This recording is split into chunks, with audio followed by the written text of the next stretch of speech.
Nós vamos falar agora sobre a situação na Ucrânia. E a grande novidade de ontem para hoje foi um enorme ataque ucraniano contra Moscou, né? A Ucrânia já tinha provado que consegue atacar Moscou diretamente, evitava fazer isso por pedido da administração Biden, mas agora que não tem mais nenhuma ligação com os Estados Unidos, fizeram um grande ataque aqui em Moscou com 300 drones e muito dano, tá? Parece que teve até gente morta lá em Moscou. Vamos entender esse assunto aqui.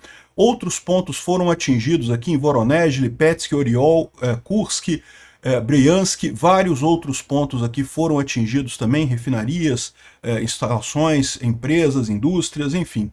Bom, na linha de frente, aqui em Kursk, as notícias não são boas. Continuam os russos avançando e imagina-se que eles vão tentar tomar Sudzha ao longo dos próximos dias, né? A gente não sabe ainda qual vai ser a posição ucraniana, se eles vão continuar segurando essa invasão aqui em Kursk, porque como a gente falou para vocês, embora as notícias aqui sejam ruins, né, realmente os russos estão avançando aqui, retomaram boa parte aqui do norte, da região norte que a Ucrânia tinha tomado, estão agora, os ucranianos estão muito bem entrincheirados em Sudzha. Pode ser que eles resistam aqui por bastante tempo, ou pode ser que eles desistam disso e poupem tropas para justamente o outro ponto que está acontecendo, que é aqui em Toretsk. Em Toretsk, os ucranianos têm avançado bastante aqui, conseguiram cercar toda o 8º Batalhão Russo aqui e abriram um buraco na defesa russa aqui em Toretsk. Já tem gente falando em tomar Orlivka. Eu não sei o que vai acontecer, mas as notícias são boas aqui em Toretsk, né? Do ponto de vista diplomático, começou a reunião lá na Arábia Saudita entre americanos e ucranianos. Eu não tenho nenhuma expectativa positiva com relação a isso, mas vamos ver o que sai dessa reunião lá na Arábia Saudita, né? O Elon Musk também ontem disse que o X estava instável, realmente o X estava instável ontem, devido a um ataque massivo feito pela Ucrânia. Isso, ele falou abertamente, culpou a Ucrânia por isso. Para mim está mais do que claro que o que ele quer é uma desculpa para cortar Starlink da Ucrânia. Está mais do que claro isso, né? Na verdade, quem fez o ataque foi um grupo ligado aos palestinos, um grupo pró-Palestina e ligado também à Rússia. Ou seja, é possível que tenham sido os amiguinhos russos dele que fizeram isso exatamente para dar ao Elon Musk a desculpa dele cortar a Starlink da Ucrânia, né? Vamos entender o que vai acontecer aí. Por enquanto não foi cortado, mas é o que eu falo para vocês, é questão de tempo, né?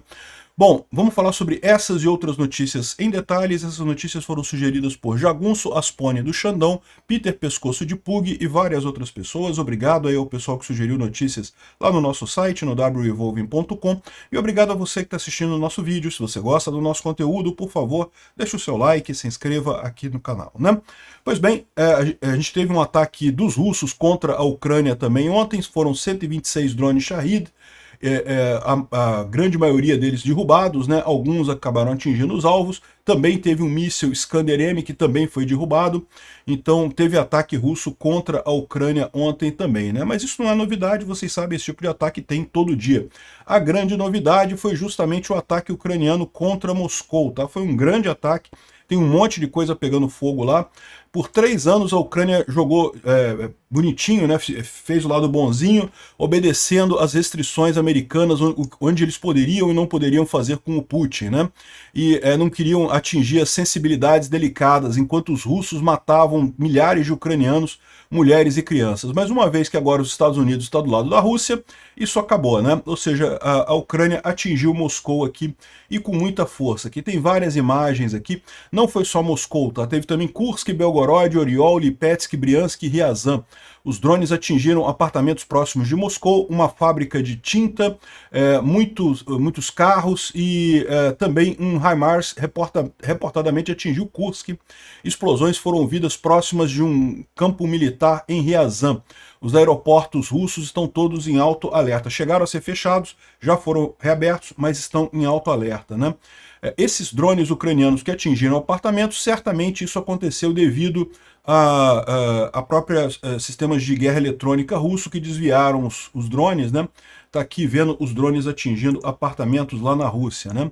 Ou seja, chegou o ponto em que a Ucrânia parou de jogar bonitinho nessa história, já que ficam os russos destruindo civis ucranianos, por que os ucranianos não vão também atingir os civis russos, né? Então acabou essa brincadeira, tem aqui várias imagens de apartamentos atingidos lá em Moscou, e certamente aqui, ó, também atingiram um depósito de óleo em Stalinikon, em Oriol, e teve Dagilevo, próximo de Ryazan, um monte de coisas atingidas ali nesse meio do caminho. Essa daqui é o Oka Center, um depósito em Serpukov, na região de Moscou, que pegou fogo. E como eu já expliquei para vocês, embora você possa dizer assim, ah não, mas esse tanque aqui tá inteiro, aqui, não destruiu, né? Mas o fato de ter pegado fogo desse jeito aqui, ó, o fato dele estar todo escuro aqui, significa que recoseu o aço todo aqui. Esse tanque não tem condições de segurar mais combustível aqui, por conta do aquecimento, por conta da temperatura que ele chegou aqui, né? Então, muito provavelmente, esse tanque está perdido. Aqui, ó, tem mais imagens aqui de drones que destruíram um trilho ali em Moscou, né? Então dá para ver aqui, de novo, é lógico que os ucranianos não iriam usar um drone para atingir um trilho em Moscou, não faz sentido, o trilho é muito rápido de reparar, né? O que aconteceu aqui muito provavelmente foi justamente que os ucranianos tinham um outro alvo lá em Moscou, mas os sistemas de guerra eletrônica russos desviaram o drone e atingiram ali o trilho, né? Um drone ucraniano destruiu também aqui, ó, 20 carros num estacionamento no aeroporto de Domodedovo, em Moscou, né? Mais uma vez aqui, muito provavelmente o drone visava alguma artilharia antiaérea, tipicamente perto de aeroportos tem artilharia antiaérea, e ele acabou sendo desviado pelo sistema de interferência eletrônica russo, e aí caiu no aeroporto e destruiu os carros, né? Aqui, ó, uma outra empresa aqui, a Shebekino, uma companhia que produz aço, também pegou fogo ali na região, ou seja, mais uma área atingida aqui, né? Bom, os russos ficaram bastante chateados com esse ataque, disseram que vão mandar um Oreshnik, aquele míssil, o dildo brocha do Putin, na Ucrânia, né? O que ele está falando aqui, não, que tem que responder a esse ataque de UAV. Responder o que? Você já responde todo dia você já está com a Ucrânia, que novidade que vai ter mais um drone, mais um míssil contra a Ucrânia, né? Enfim, ele está dizendo aqui que a decisão está com o comandante em chefe, com o Putin, mas eu acho que está na hora de lançar um Oreshnik, provavelmente mais de um, como se eles tivessem um monte desses, não tem porcaria nenhuma. Enfim, essa é a questão, né? O ataque a Moscou foi um ataque muito grande, um monte de drones causou dano lá em Moscou e mostra uma nova fase nessa guerra. A Ucrânia agora não precisa mais ficar contida pelos americanos, pode atacar com liberdade, né? Já que estamos sem ajuda americana mesmo, vamos atacar com liberdade e isso, pode ter certeza, a Ucrânia tem produzido muitos drones, vai conseguir fazer um estrago muito grande por aqui, né? Bom, falando sobre a linha de frente, a gente tem duas situações diferentes aqui. Bom, antes de mais nada, lá em Kursk, parece que a situação do cano, os russos que entraram pelo cano, é ainda pior, tá? Segundo ele está dizendo aqui, esse comandante está dizendo aqui, 800 pessoas entraram no cano e saíram talvez 100 do outro lado, né? Onde é que os outros foram? Então a gente estava esperando, a gente tinha a ideia que era a tropa de elite russa de 100 homens que teria morrido, aparentemente 100 homens foram os capturados pelos ucranianos, os outros 800 estão dentro do cano até agora, meu amigo, não saíram de dentro do cano não. Enfim, a gente não tem informações detalhadas sobre isso, né? Agora, em Kursk a situação não é muito boa. As tropas russas estão preparando para fazer um ataque em Sudzha, ou seja, é o que diz aqui o pessoal do Instituto para Estudo da Guerra. Sudzha, como vocês sabem, é justamente essa cidade principal aqui, onde os ucranianos fizeram uma trincheira muito forte, né? Fizeram o principal ponto de defesa deles aqui.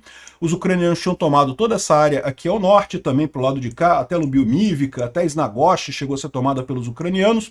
No final, eles estão só em Sudzha aqui e os russos querem muito retomar essa região, né?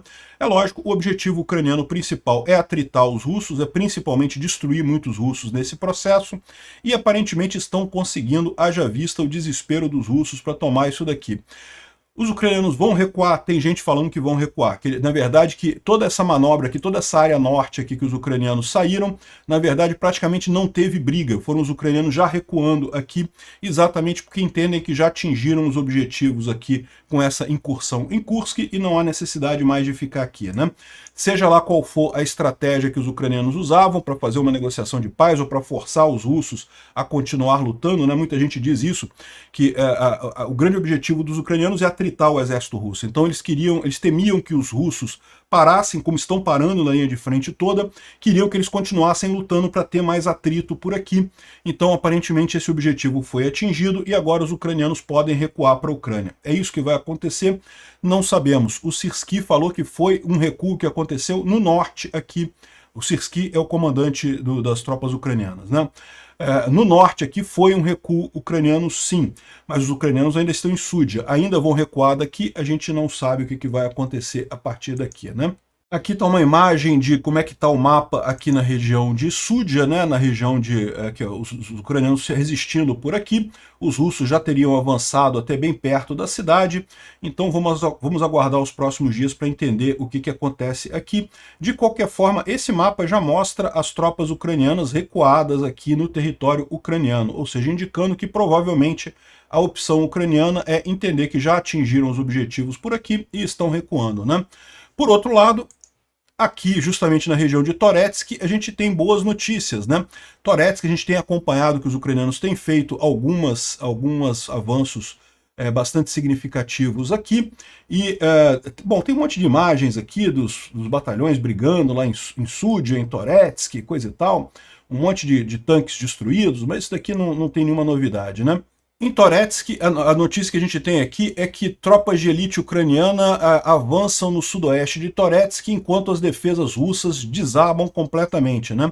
O 8º Exército Combinado Russo foi quase totalmente erradicado aqui na região, segundo fontes russas, e isso cria um gap problemático ali na defesa ucraniana, né? Então a gente está falando aqui de Toretsk, nessa região aqui. Toretsk está aqui. Os ucranianos têm avançado aqui por baixo de Zabalka e também aqui por cima em Dashne. E a grande coisa é que se você olhar aqui, Toretsk, nessa região toda aqui é um esticão que os russos fizeram aqui. Orlivka está logo aqui. Orlivka é uma cidade muito importante para os russos em termos de logística.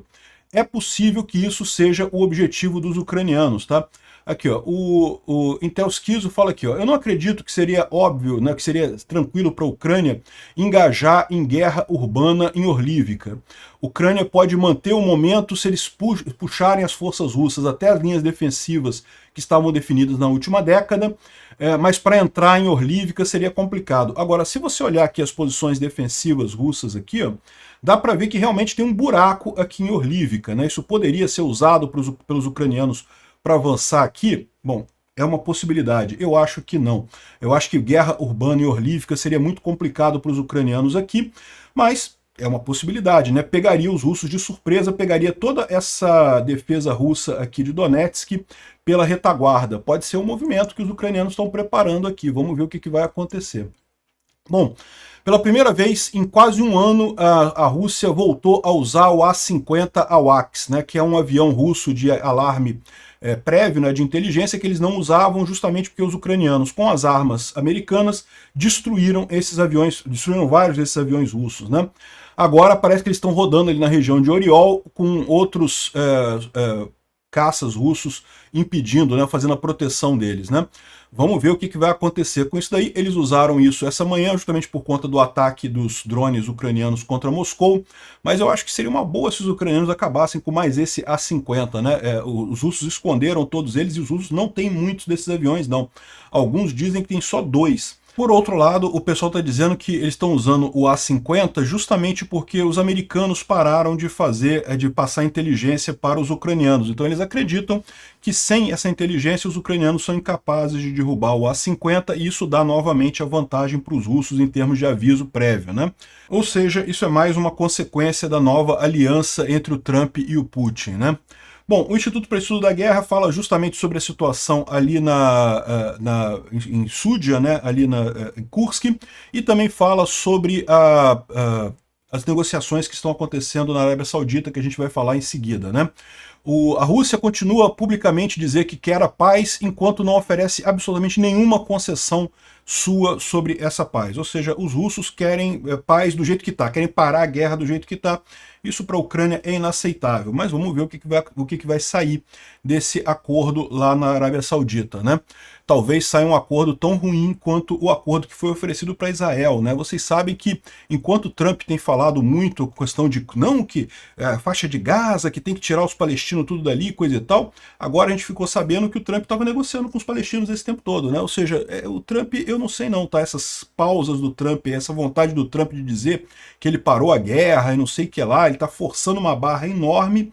E não está sendo uma paz boa, não, tá? Tá errando tanto em Israel quanto aqui na Ucrânia com essa história, né? Enfim. Bom, a gente teve uma outra novidade ontem também, que foi o X ficou instável, né? Realmente ao longo do dia, várias vezes, não foi em todos os lugares, mas eu experimentei isso aqui no Brasil, aqui no Rio de Janeiro. O X ficou fora do ar, você não conseguia acessar, estava com problema, e o Elon Musk disse isso daqui, ó, houve e ainda está acontecendo um ataque massivo contra o X. Nós somos atacados todos os dias. Na verdade, todas as empresas são atacadas todos os dias, tá? Mas isso foi feito com um monte de recursos, né? Ou um grupo coordenado muito grande, ou um país está envolvido. Estamos investigando e não sei o que lá, né? O pessoal aqui todo chateado. Primeiro os protestos contra o Doge, então as lojas da Tesla foram atacadas, e agora o X caiu e não sei o que lá. Pois é, eu acho que esse movimento do Elon Musk em direção à política acabou não sendo uma coisa muito positiva, porque acabou realmente imprimindo uma imagem ruim aos produtos dele. Veja, eu sou a favor dos cortes no governo americano, acho que tem que cortar o USAID mesmo, tem que diminuir esses gastos do governo americano, concordo plenamente com isso, né? Agora, muita gente lá nos Estados Unidos não gostou. É lógico, você pode dizer assim, a esquerda não gostou, não tem problema, porque a direita ganhou a eleição lá nos Estados Unidos, né? O Trump foi eleito, né? Mas quando ele junta isso com mais os ataques à Ucrânia, e aí que eu falo para vocês que é o grande problema, o que tá jogando a coisa além da borda é justamente a posição do Trump e do Elon Musk sobre a Ucrânia, né? Que a esquerda americana não iria gostar das medidas de redução do Estado, era esperado. O problema é que atacar a Ucrânia vai muito além disso, você ataca inclusive muita gente dentro dos republicanos.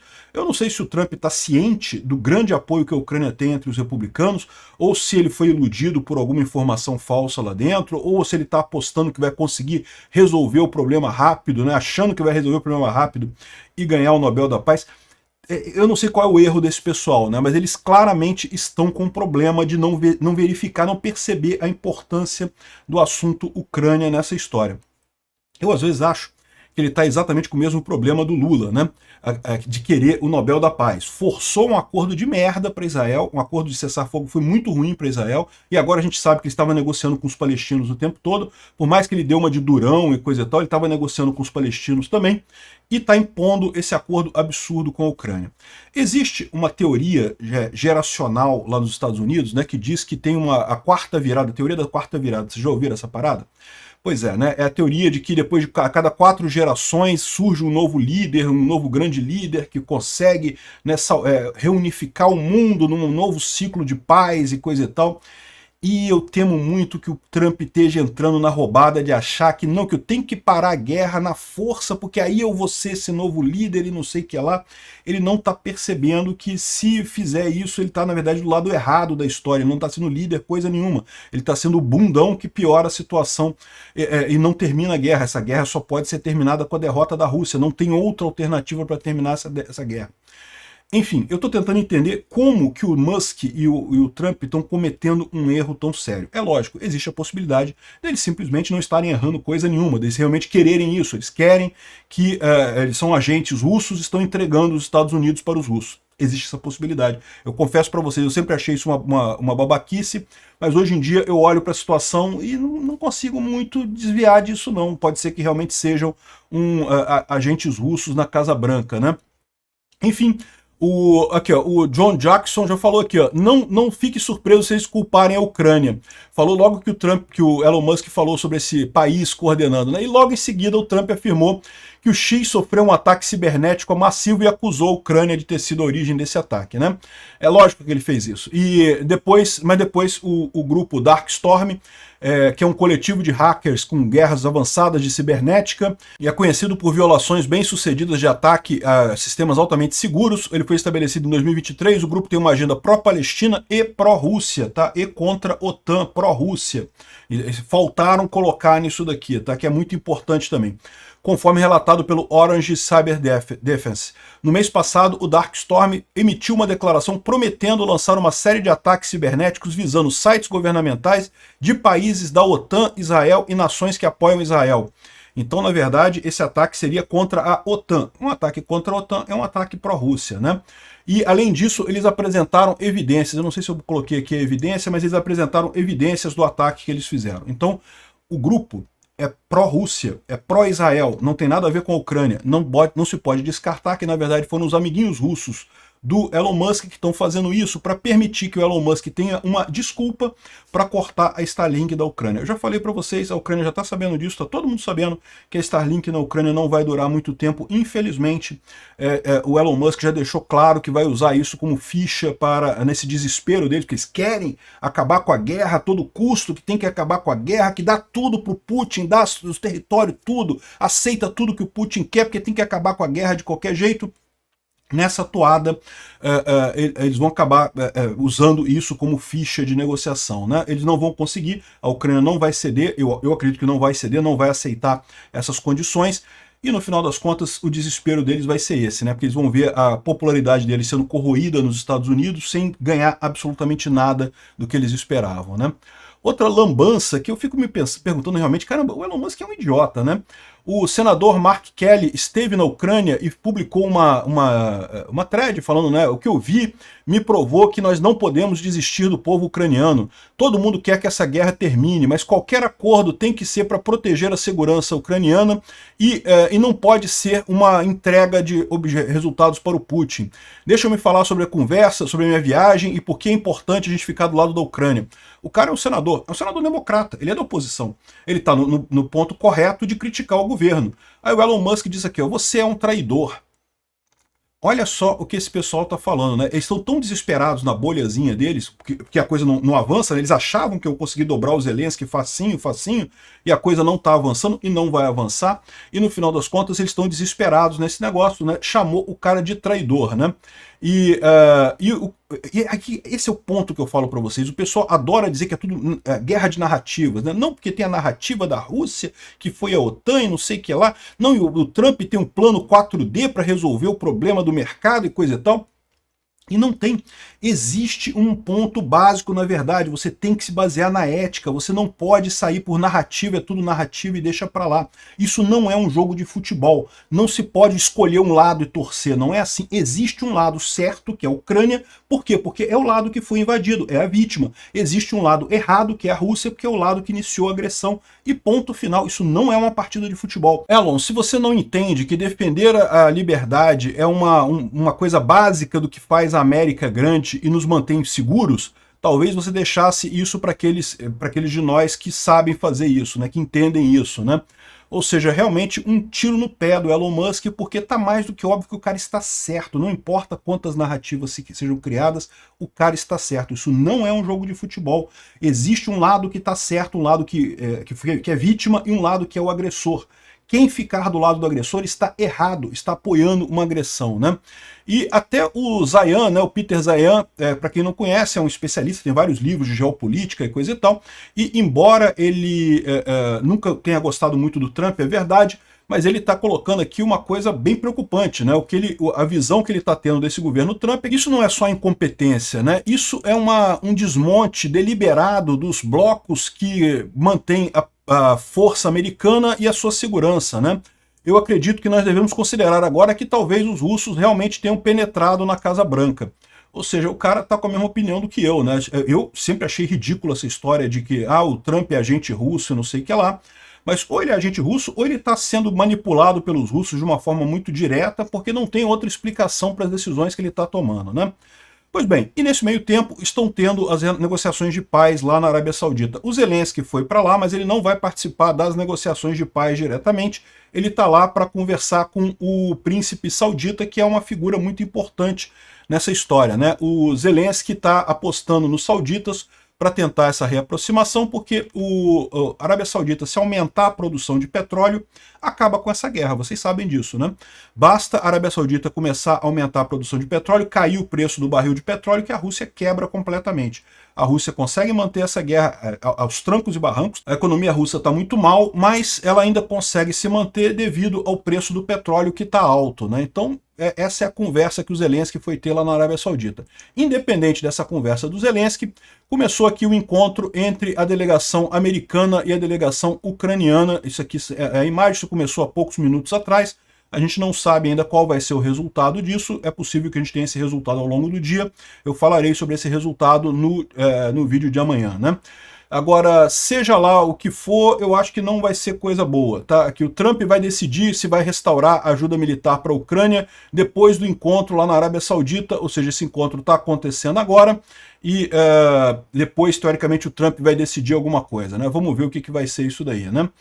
O Budanov está dizendo aqui algo que todo mundo já sabe, né? A administração Trump, com essas conversas de paz, estão só ajudando um lado, o lado da Rússia. Só estão ajudando eles, não estão ajudando a Ucrânia em nada. E, bom, isso é mais do que óbvio no final das contas, né? Pararam de mandar ajuda militar para a Ucrânia, pararam de mandar inteligência para a Ucrânia, atacam o Zelensky e a Ucrânia o tempo todo na internet, ou seja, que diabo de negociação de paz é essa que você ataca o lado mais fraco, você ataca a vítima o tempo todo, né? Ou seja, é uma situação que não tem como Trump sair ganhador. Mesmo que, vamos supor, por hipótese, ele consiga forçar a Ucrânia a assinar um acordo, vai ficar claro à vista de todos que ele está errado, que esse acordo é um acordo de merda. Igual o acordo de merda que ele fez lá com Israel também. Bom, parece que a Inglaterra está ajudando a Ucrânia nessa negociação, estão fazendo... os Estados Unidos quer ver se a Ucrânia é capaz de fazer concessões reais, e a Ucrânia está preocupada de ser vendida nessa história. É o que está acontecendo. Eu acho que a Ucrânia não deveria fazer nenhuma concessão. Mas, de novo, eu não sou a equipe ucraniana que está negociando lá, vamos ver o que eles podem fazer lá, né?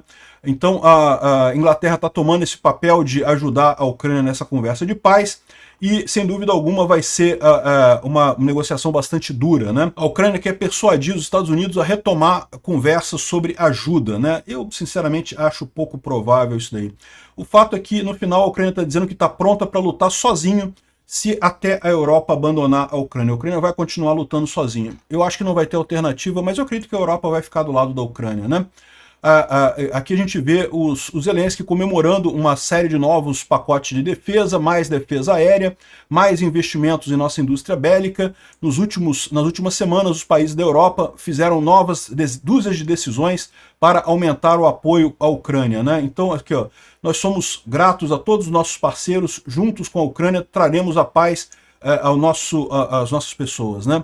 Isso é uma coisa muito importante. E uma coisa interessante é que já há mais de uma semana o pessoal russo tem visto Mirage 2000, que são os aviões franceses de coleta de inteligência, fazendo as operações tanto em Kaliningrado quanto no Mar Negro, né? Ou seja, a França parece que realmente está querendo assumir o papel dos Estados Unidos como fornecedora de inteligência para a Ucrânia. Os Estados Unidos, mais uma vez, está adotando uma postura que não tem justificativa nenhuma, ficando do lado do agressor, e com isso está perdendo sua influência no mundo.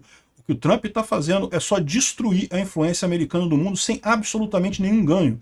Mesmo que ele consiga esse acordo de paz, vai ficar claro para todo mundo o nível de sacanagem que ele chegou para conseguir isso, e não vai ajudar ele em nada no futuro. Se ele acha que isso vai ser o grande pacificador, o grande resolvedor de conflitos, não, ele vai ser o Chamberlain dessa próxima guerra. Bom, outra coisa curiosa é o apoio chinês, tá? Pela primeira vez, os chineses fizeram um programa elogiando a Ucrânia. Olha que coisa, a televisão chinesa sempre fez programas elogiando a Rússia, né? Fizeram já várias reportagens, estando lá do lado dos russos, com os russos atirando contra os ucranianos, e agora, pela primeira vez aqui, os correspondentes chineses estão lançando mísseis contra os russos do lado das forças armadas ucranianas. Além da Europa, que está entrando para suprir essa posição dos Estados Unidos, a China está vendo uma oportunidade aí também, né? A China não precisa se preocupar com a Rússia, porque por mais que os russos vão ficar chateados com isso daqui, certamente, mas a Rússia não tem alternativa. A China tem alternativa. A China pode trazer a Ucrânia e, com isso, trazer boa parte da Europa para a esfera de influência da China, graças a essa lambança que os Estados Unidos está fazendo. Os Estados Unidos está brigando com a Europa inteira, um continente que tem trocas comerciais da casa de 20 bilhões com os Estados Unidos, enquanto privilegia a Rússia, que tem menos de 2 bilhões de trocas com os Estados Unidos, uma economia do tamanho do Brasil, menor que a do Brasil no final das contas, uma economia que está totalmente quebrada, que não tem futuro nenhum.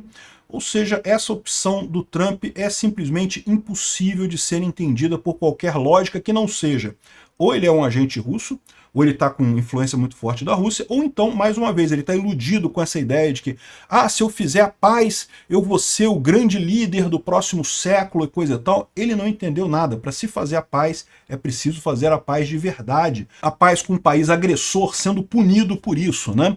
Enfim, vamos ver onde é que vai chegar esse tipo de coisa, né? E, bom, os Estados Unidos não foi convidado para o encontro em Paris, que vai acontecer hoje. É um encontro estilo Rammstein. Lembra do encontro Rammstein, que todos os países que ajudam a Ucrânia se encontram para planejar as entregas e coisa e tal? É o primeiro Rammstein que acontece sem os Estados Unidos. Os Estados Unidos não foi convidado. É isso daí, os Estados Unidos abrindo mão da liderança no mundo, né? Mas tem um plano, o Trump tem um plano 4D, ele está jogando o dólar para baixo para desvalorizar e reindustrializar os Estados Unidos. Cara, se é esse o plano dele, ele é ainda mais burro do que eu imaginei, porque isso vai destruir a força americana sem ganhar nada em troca. Obrigado por assistir o vídeo até o final. Se gostou do conteúdo, não esqueça de deixar o seu like, isso ajuda o canal a crescer e a chegar para mais gente. Se não gostou, deixe o dislike e explique nos comentários como podemos melhorar. Comente também sugestões de temas que podemos trazer por aqui. Comentários insultuosos ou defendendo ditaduras e criminosos de guerra serão sumariamente bloqueados. Agradeço a compreensão. Se ainda não é inscrito no canal, considere se inscrever clicando no botão inscrever-se abaixo e marcando a campainha para todos os avisos. Se quiser ajudar o canal, veja no nosso site como você pode fazer isso.